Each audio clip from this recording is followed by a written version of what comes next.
Imagine yourself sleeping peacefully in your home until boom! Flashbangs are going off in your kitchen. The police are ordering your wife and family outside of your house at gunpoint. They are disrupting your peace and privacy, all because you exercised your Second Amendment rights. This is exactly what happened to Mark Manley only a few weeks ago, and I'll be speaking with him directly later in this video. But first, I want to remind you that this isn't the first time this year that the ATF has done something like this. You might remember that back in March, the ATF broke into Brian Malinowski's home with no warning and shot him dead in front of his wife. All because the ATF created an ambiguous rule that classified Brian's hobby as engaged in the business. But unlike Brian, Mark Manley hadn't broken any of the ATF's arbitrary rules. And still, right before Thanksgiving this year, the ATF broke down his doors, pointed guns at his family, and flashbanged his scared wife and son, all under a false pretext with zero evidence. Now, before I talk to Mark, I want to inform y'all that there is a GoFundMe in the comments and the description below to help repair the damages to his home, help with his legal fees, and help get his family's life back in working order after this vicious attack by an inherently corrupt institution. Now, let's hear the story from Mr. Manley himself. We are joined this morning by Mark Manley, better known to the internet as Mark Choppa. Mark, thanks so much for taking a few minutes to chat with us. No, thank you guys for having me. Well, listen, we wanted to talk to you about your story and about the very memorable Thanksgiving that the ATF gave you and your family. Before we get into that, tell us a little bit about yourself, about what you do for a living and for the community and for the Second Amendment. Well, my name is Mark Manley, also known as Mark Chopper. I'm a 2A advocate, also a community activist. I'm in the community with various workshops, teaching de-escalation, any kind of survival skills, hunting, fishing, firearm training and awareness. And I'm also in the school system as an educator, as an interventional specialist, teaching young children, high schoolers, conflict resolution. And I teach girls flag football full time, and I am a man of God, a husband, and a father. So basically, it's a wonder the ATF didn't raid you a long time ago with how dangerous you sound. Yeah. Yeah. And your wife's also a public school teacher, if I recall correctly. So Yes. y'all are very, very involved in your community, giving back. And Yeah, we're boots on the ground. We both had pretty rough childhoods, pretty rough upbringing, and it means a lot to us. right, To right. try to do our part, and we're passionate. We're both passionate. With that background, the story of how the ATF raided your home, raided your family without a shadow of pretext is even more bizarre. So kind of tell us the story of how that happened. Well, it was about 4 or 5 in the morning, and me and my wife are up at that time because we wake up and prepare for our long day in the school system. So she was actually down here in the living room area drinking her coffee, and I hear her call my name, and she says, "Mark, somebody's outside our house." So immediately, I didn't know who it was. Yeah. So I was prepared to defend our home. Right. So I looked outside. I'm seeing agents like crawl through my grass. They're in the front yard. They're in the backyard. Then I'm looking at the camera, and I'm seeing like they're surrounding our home. I'm like, first thing come to my mind, I'm like, I gotta wake the kids up Right. because I didn't want anybody to be taken by surprise because it was clear that they were coming into our home. So I wanted everyone to be alert. I wanted everybody to be calm, everybody to have their hands up, because I just knew they were fiddling with our door, okay? And that's when I said hello, but before I could say hello, I hear my wife scream. They threw a flash bomb inside the home, and my wife was still sitting down, just trying to, she was in complete shock. So she Right. got discombobulated, she got completely concussed, and my children are walking behind me. We're walking downstairs, okay, and that's why Right. my wife, she followed suit and got behind me. And Right. I'm in my drawers. My oldest daughter, she's in a tank top. My youngest daughter, 13 years old, she's in her pajamas. And my oldest son, I don't think he heard me when I said, "Hey Mm-hmm. kids, I need y'all to get up." explaining to them what's going on.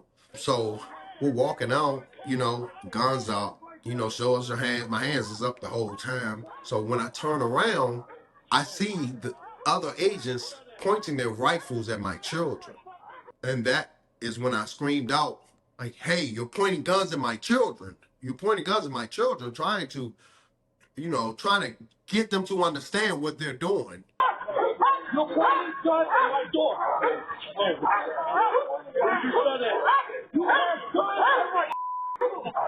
And mind you, my children are coming out calmly, hands out, hands up. They're not irrational. They're not, Right. they are complying with your orders. Okay. Under no circumstances could they ever be taken as a threat at this moment. And no, my daughter was in nothing but a tank top. Okay. She is a 17-year-old girl in a tank top with red dots on my daughter's That is horrific. chest. And my youngest daughter, I can just see her, she's in her pajamas. Her hands are up. She is completely petrified, because my children have never had guns pointed at them. They have been around guns. They know gun safety and awareness. I'm their dad, but they have never been in no situation like this. My oldest daughter is in culinary school. My youngest daughter is a cheerleader and a track star and an artist, and my son is a basketball player. They're not ripping, running, the streets. They've never been in a situation where they have to, where they ever had a gun in their face. And this is the first time that they had to endure something like this, and it came from the ATF. And that is, to me, that's unforgivable. And they would never forget it, So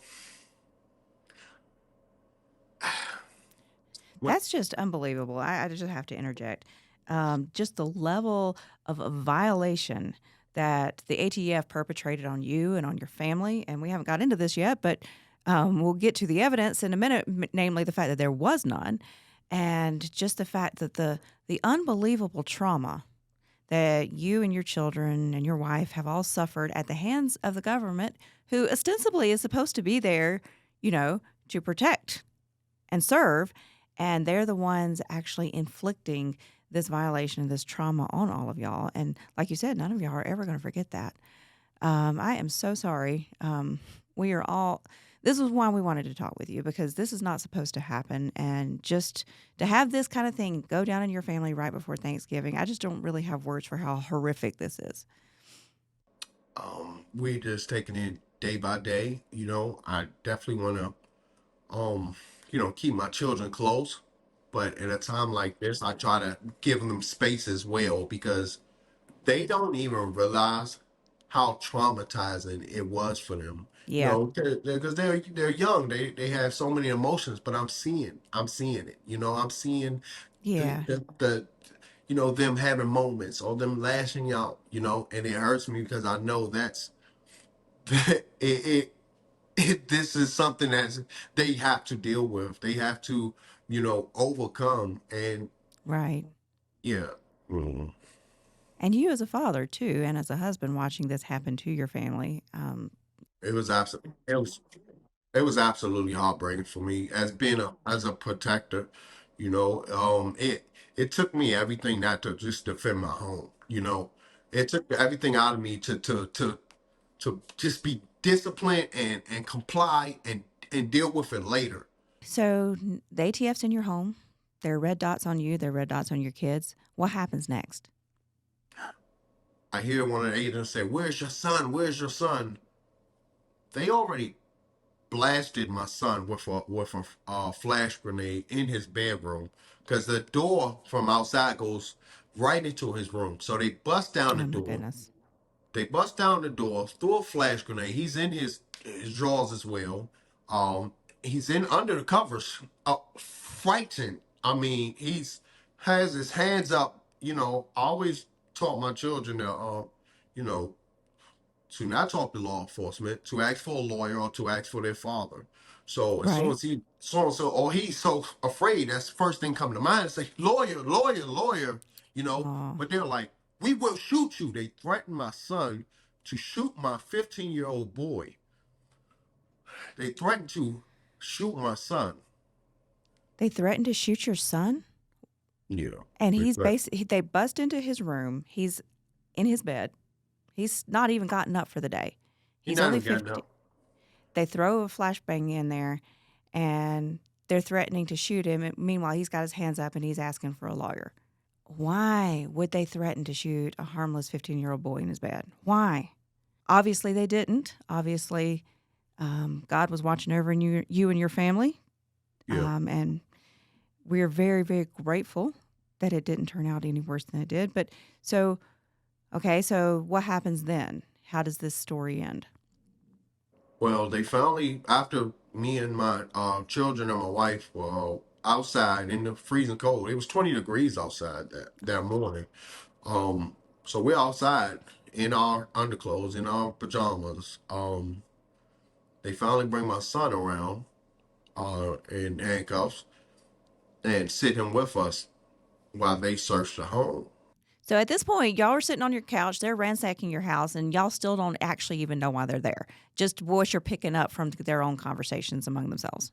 Yep, yep. And a guy finally walks in, and he hands me the warrant. Say, well, I'm in handcuffs at the moment. So I mean, he just places it right next to me. But I'm looking at it, and I'm like, this can't be me. This Yeah. isn't me. What's on his warrant isn't me.